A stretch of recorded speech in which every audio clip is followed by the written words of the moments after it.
23-ാം വയസ്സിൽ പാകിസ്ഥാൻ അതിർത്തി കടക്കുമ്പോൾ കുടുംബത്തോട് പോലും എങ്ങോട്ടാണ് പോകുന്നതെന്ന് കൗശിക്കിന് വെളിപ്പെടുത്താൻ അനുവാദമുണ്ടായിരുന്നില്ല. ദുബായിൽ ജോലി കിട്ടി പോകുന്നു എന്ന് മാത്രമായിരുന്നു വീട്ടുകാരോട് പറഞ്ഞത്. 1952 ഏപ്രിൽ 11-ന് രാജസ്ഥാനിലെ ശ്രീ ഗംഗാനഗറിൽ ജനിച്ച പയ്യൻ. കാഴ്ചയിൽ സുന്ദരൻ. വിനോദ് ഖന്നയുടെ മുഖസാദൃശ്യമുള്ള അവൻ കൂട്ടുകാർക്കിടയിൽ അറിയപ്പെട്ടതും ആ പേരിൽ തന്നെയായിരുന്നു. പഠനത്തിൽ തരക്കേടില്ലാതിരുന്ന അവന് കോളേജ് കാലത്ത് അഭിനയത്തിലും മോണോ ആക്ടിലും താല്പര്യം തോന്നിയതും അതുകൊണ്ടായിരിക്കാം. സ്റ്റേജിലെ അവന്റെ പ്രകടനവും അസാമാന്യമായ ശബ്ദ നിയന്ത്രണവും കണ്ട് അവന് പുതിയൊരു വേഷം ലഭിച്ചു. അത് പക്ഷെ നാടകത്തിലോ സിനിമയിലോ ആയിരുന്നില്ല, ജീവിതത്തിലായിരുന്നു. മറ്റൊരു നാട്ടിൽ പുതിയൊരു പേരിലും മേൽവിലാസത്തിലും ജീവിക്കാനുള്ള റോൾ.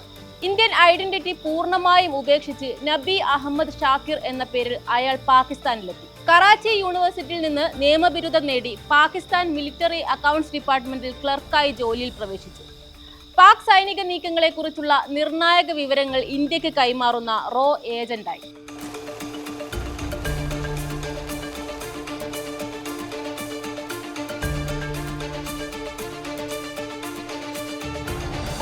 ഇന്ത്യൻ എയർഫോഴ്സ് ഓഫീസറായിരുന്നു രവീന്ദ്ര കൗശിക്കിന്റെ പിതാവ് JM കൗശിക്.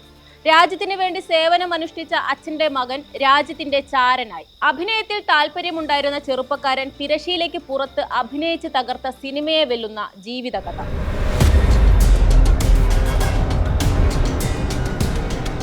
ഒരു ചാരന് ആവശ്യമായ വേഷപ്പകർച്ചകൾ രവീന്ദ്ര കൗശിക്കിന് വഴങ്ങുമെന്ന് റോ ഉദ്യോഗസ്ഥർ തിരിച്ചറിഞ്ഞതോടെ നബി അഹമ്മദ് ഷാക്കിർ എന്ന വേഷം അവർ അദ്ദേഹത്തിന് നൽകി. അതിനായി 2 വർഷത്തെ തീവ്ര പരിശീലനം. ഉറുദു ഭാഷ എഴുതാനും വായിക്കാനും പാകിസ്ഥാനി ശൈലിയിൽ സംസാരിക്കാനും പഠിച്ചു. ഇസ്ലാമിക നിയമങ്ങളും ഖുർആനും മനഃപ്പാടമാക്കി. പാകിസ്ഥാനി ജീവിത രീതി പരിശീലിച്ചു. ആ ഭൂമികയും രാഷ്ട്രീയവുമെല്ലാം ഹൃദിസ്ഥമാക്കി. പിടിക്കപ്പെട്ടാൽ എങ്ങനെ ചോദ്യം ചെയ്യലിനെ നേരിടണമെന്നും വേദന സഹിക്കണമെന്നുമുള്ള മനഃശാസ്ത്രപരമായ പരിശീലനവും ഇതിന്റെ ഭാഗമായിരുന്നു. അങ്ങനെ രൂപത്തിലും ഭാവത്തിലും പൂർണ്ണമായും പാകിസ്ഥാനി മുസ്ലിമായി കൗശിക് മാറി. 23-ാമത്തെ വയസ്സിലാണ് കൗശിക്കിനെ റോ റിക്രൂട്ട് ചെയ്യുന്നത്. പാകിസ്ഥാൻ മിലിറ്ററി അക്കൗണ്ട്സ് ഡിപ്പാർട്ട്മെന്റിൽ ക്ലർക്കായി ജോലിയിൽ പ്രവേശിച്ചു.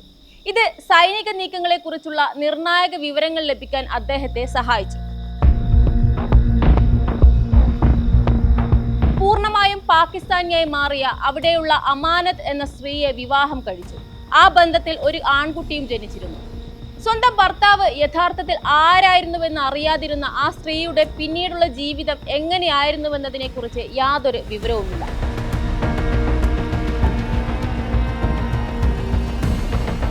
അങ്ങനെ പൂർണ്ണാർത്ഥത്തിൽ പാകിസ്ഥാൻകാരനായ നബി അഹമ്മദ് ഷാക്കിറിന്റെ ഇന്ത്യയിലെ എല്ലാ രേഖകളും റോ മായ്ച്ചു കഴിഞ്ഞു.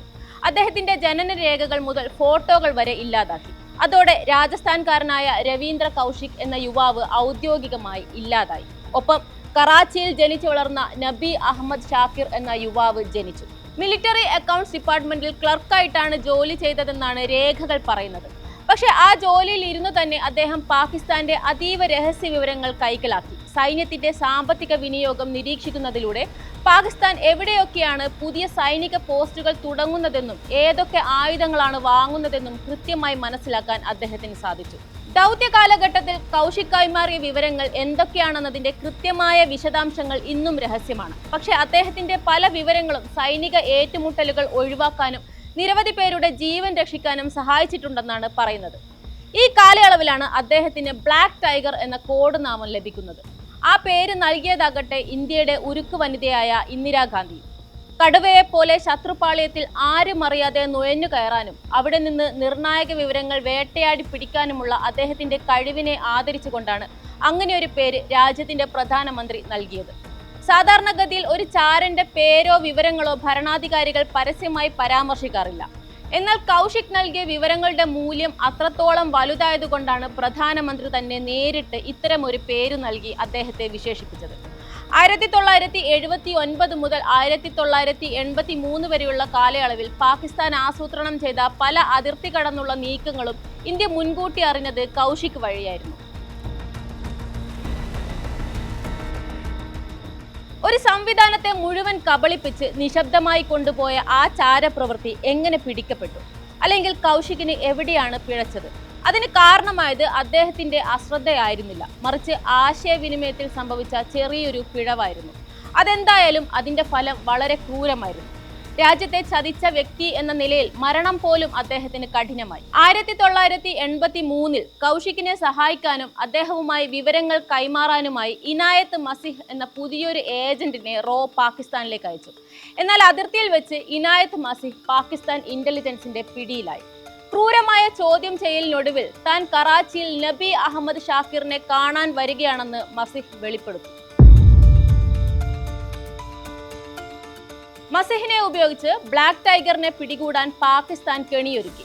കറാച്ചിയിലെ ഒരു പാർക്കിൽ വെച്ച് മസിഹിനെ കാണാനെത്തിയ കൗശിക്കിനെ പാകിസ്ഥാൻ ഉദ്യോഗസ്ഥർ വളഞ്ഞു പിടികൂടി. വർഷങ്ങളോളം പാകിസ്ഥാൻ സൈന്യത്തിന്റെ ഭാഗമായി ജീവിച്ച ഒരാൾ ഇന്ത്യൻ ചാരനാണെന്ന് തിരിച്ചറിഞ്ഞത് അവരെ ഞെട്ടിച്ചു. സിയാൽകോട്ടിലെ ചോദ്യം ചെയ്യൽ കേന്ദ്രത്തിലേക്ക് മാറ്റപ്പെട്ട അദ്ദേഹത്തിന് നേരിടേണ്ടി വന്നത് വിവരണാതീതമായ പീഡനങ്ങളാണ്. 2 വർഷത്തോളം ക്രൂരമായ പീഡനങ്ങൾക്ക് കൗശിക് വിധേയനായി. എന്നാൽ മാതൃരാജ്യത്തെ ഒറ്റിക്കൊടുക്കുന്ന ഒരു വിവരവും അദ്ദേഹം വെളിപ്പെടുത്തിയില്ല. 1985 പാകിസ്ഥാൻ കോടതി അദ്ദേഹത്തിന് വധശിക്ഷ വിധിച്ചെങ്കിലും പിന്നീട് സുപ്രീം കോടതി അത് ജീവപര്യന്തമായി കുറച്ചു. സിയാൽകോട്ട്, കോട്ട് ലഖ്പത്ത്, മുൾട്ടാൻ തുടങ്ങിയ വിവിധ ജയിലുകളിലായി 16 വർഷത്തോളം അദ്ദേഹം തടവിൽ കഴിഞ്ഞു. ആ സമയത്ത് അദ്ദേഹം വീട്ടുകാർക്ക് അയച്ച കത്തുകൾ ഹൃദയഭേദകമായിരുന്നു. ഇന്ത്യയെ പോലൊരു വലിയ രാജ്യത്തിന് വേണ്ടി ജീവൻ നൽകിയ എനിക്ക് ഇതാണോ ലഭിക്കുന്ന പ്രതിഫലം എന്നായിരുന്നു ഒരു കത്തിൽ അദ്ദേഹം ചോദിച്ചത്. അദ്ദേഹത്തെ മോചിപ്പിക്കാൻ ഇന്ത്യ ഔദ്യോഗികമായി ശ്രമിച്ചില്ല എന്ന പരാതി അദ്ദേഹത്തിന്റെ കുടുംബത്തിനുമുണ്ടായിരുന്നു.